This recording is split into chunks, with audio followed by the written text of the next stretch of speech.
Okay, in this video we're going to go over how to put together and install the handlebar box. The things that come with the reelCNC kit are this pre-assembled box. It'll look just like this when it arrives. We get the lid for the box. We have this post which we'll mount some things on. And then these are the two brackets for the 18-inch to mount it to the handlebars.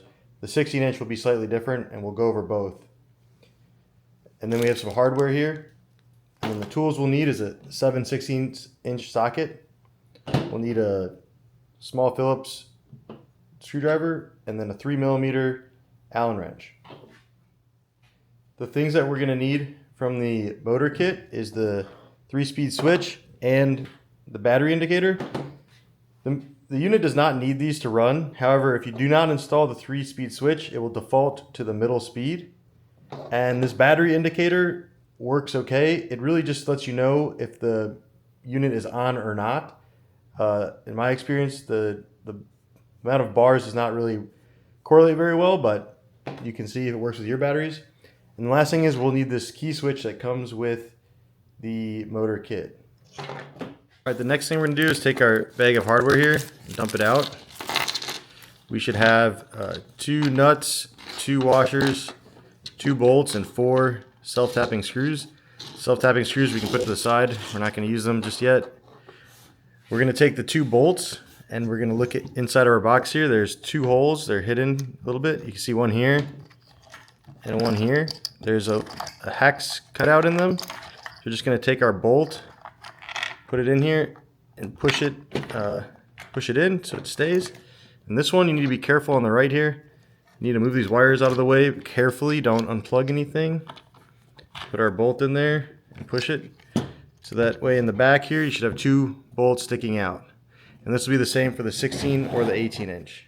Okay, now in order to install this onto the handlebars, we're going to take the wing nut off this carriage bolt here and also take the washer off, the little wave washer. We don't need the wave washer. You can get rid of that.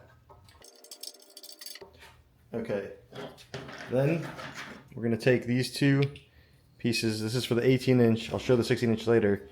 So we're going to take this piece and we're going to drop our carriage bolt in there, just like this.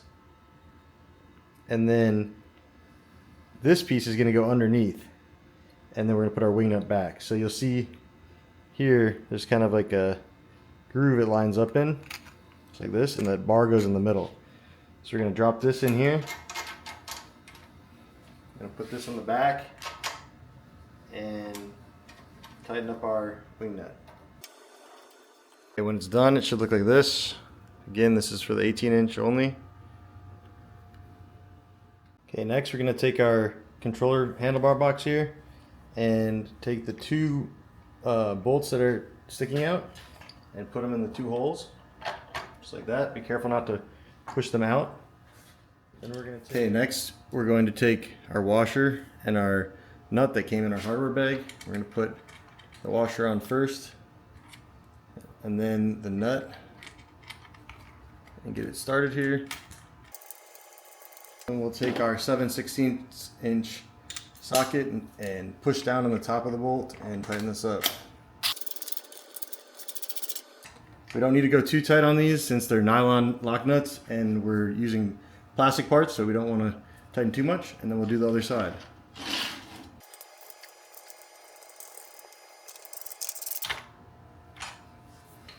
Okay, this is what it should look like when it's done.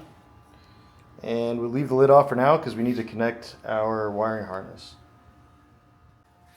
Okay, the 16-inch is going to be very similar except for it comes with this bracket.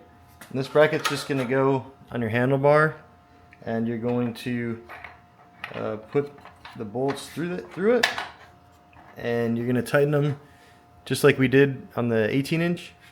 I'll show you that. So just like the 18-inch, we're going to put our washer and nut on the bolt here, but the only difference is where you want to put this. So here I'd probably put it as far up as you can, but it's up to you.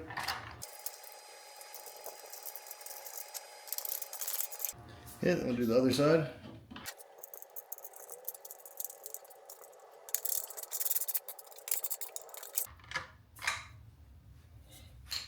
Alright, and that's what it'll look like. Okay, now this is optional, but I highly suggest using it. There's this post with a square, and the square is going to slide, you can see, into this slot here. And this is where we're going to clamp the 3-speed switch and the battery indicator to. Okay, now take this screw and really small nut from the hardware kit from the motor kit, and you're going to put it into your indicator like this. There's a little hex hole, and get this started here with a Phillips screwdriver. Don't tighten it too much, just get it started. Okay, now we're going to take our 3-speed switch and slide it onto this post here. And you can get it to where this cable loops around back nicely. Maybe about there. Then you're going to take a 3mm Allen and tighten up this Allen screw. There you go, just like that. Then you're going to take your battery indicator and slide it over as well where you want it. And then with the Phillips in the back here, you just tighten it up. And we'll go over wiring everything in here in the next video.